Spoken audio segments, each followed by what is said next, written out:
I honestly didn't know what to think about this movie. It was kind of all over the place, but I let it marinate on me for a few days, and what I found out after a few days that the marination smell that was on my skin smelled like dog dump. Matthew Weiner, I will not watch Mad Men because of this movie now.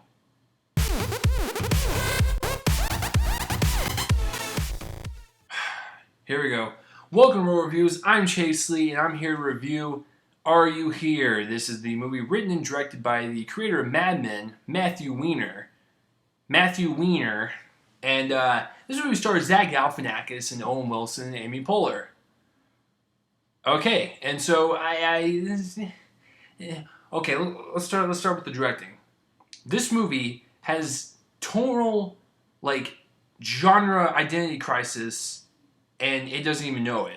It tries to be a comedy in some parts. It tries to be super dramatic in some parts, which is weird because it doesn't even work with the comedy bits, and the comedy bits only work with the dramatic bits. It's like, just choose, man. Like, why are you...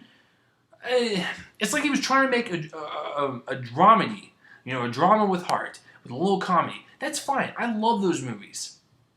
But this one, it just could not decide what it wanted to be. And that's what really made me angry, is that the funny stuff when it happened, it wasn't even that funny. And then, when the dramatic stuff happened, it's like, well, that was a huge tonal shift. And then there was a bunch of, philosophical stuff in there. I couldn't really connect it at first, but, I know the stuff was happening on screen. I was like, this is a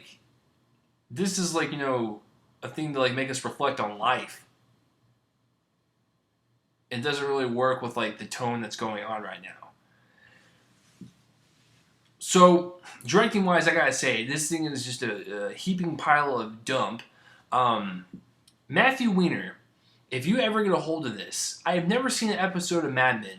I really want to, but watching this movie makes me question whether I should see it or not. The writing, like I said, is all uneven too. It has to go with the comedy and the drama. Just choose one or make a good blend. It just felt like a Lifetime movie. It didn't even feel like a film I was watching on screen. I felt like someone was projecting a Lifetime movie channel just on screen, oh, that's cool. I think that's from Lifetime. That's how it felt the entire time. A bunch of plot points don't even get wrapped up. They are mentioned and they happen, but they don't really get resolved. They're just kind of just brushed off to the side. And I'm not here to spoil stuff. I don't spoil stuff on this channel. So you're going to have to see this movie for yourself, but there are plot points that are unresolved, and they're just kind of like farts in the wind. They just kind of are in, just don't do anything, just whisk away. So that's the problem with that. The acting. I love Amy Poehler, Zach Galifianakis, and Owen Wilson. Yeah, Vince Vaughn, man. We're going to make another movie, man. Yeah, I like Owen Wilson. But all these performances just seemed like they were phoned in. It seemed like they were looking for a paycheck, which is weird because this is an independent movie. I think they were trying to go for something good, something really powerful, and something really meaningful. But all their performances came across as just kind of just really relaxed and very straightforward, and there was really no depth to anyone. And not to mention the story is not the best story in the world.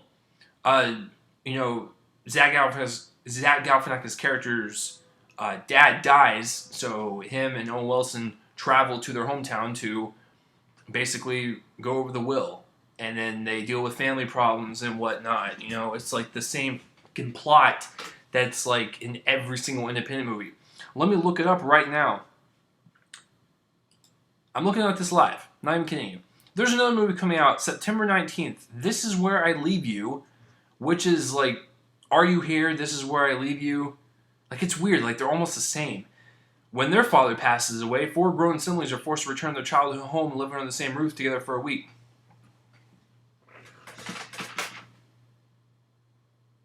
And that comes out next month. So you see what I'm talking about? The story's not even inventive. It's something that's been done multiple times. And so that they were trying to make it more philosophical than it was, and it wasn't even to that level at all. So the acting, I thought, was semi-wooden, and there were some moments that kind of worked, but the tonal crisis thing is bothering me, so like that doesn't really make any sense. Cinematography, it's fine. I mean, there's nothing. It's not shot bad. It's just the freaking story, the script, the directing, and the overall like thing of this is just not good. But it's shot okay. It's fine. Editing wise, this thing is like 2 hours long. Let me look it up again. This is just, because I forget. Yeah, almost 2 hours long. Why does it need to be 2 hours long?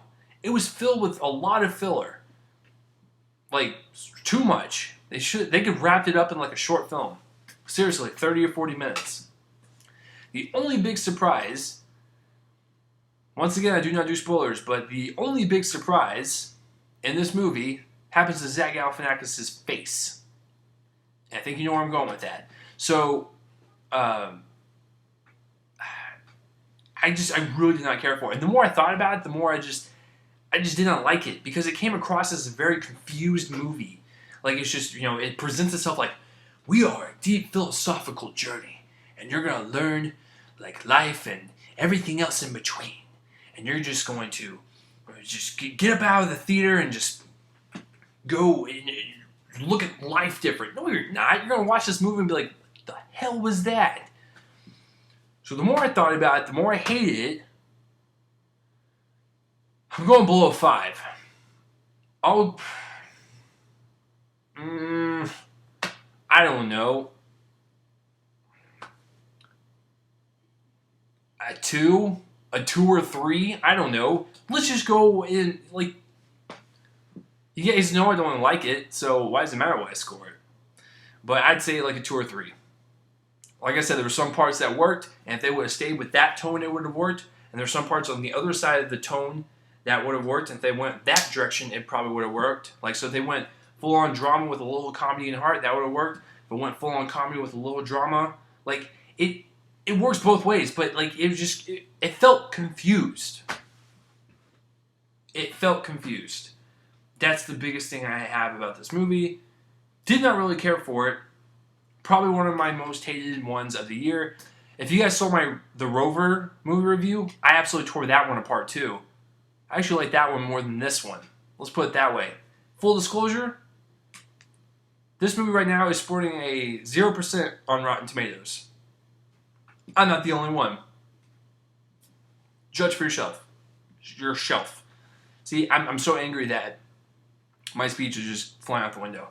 So, have you seen Are You Here, or have you even heard of this movie? Comment in that place right below my face and let me know. And as always, thanks for watching Real Reviews. I'm Chase Lee, and tune in next time for whatever I review next. See you guys later.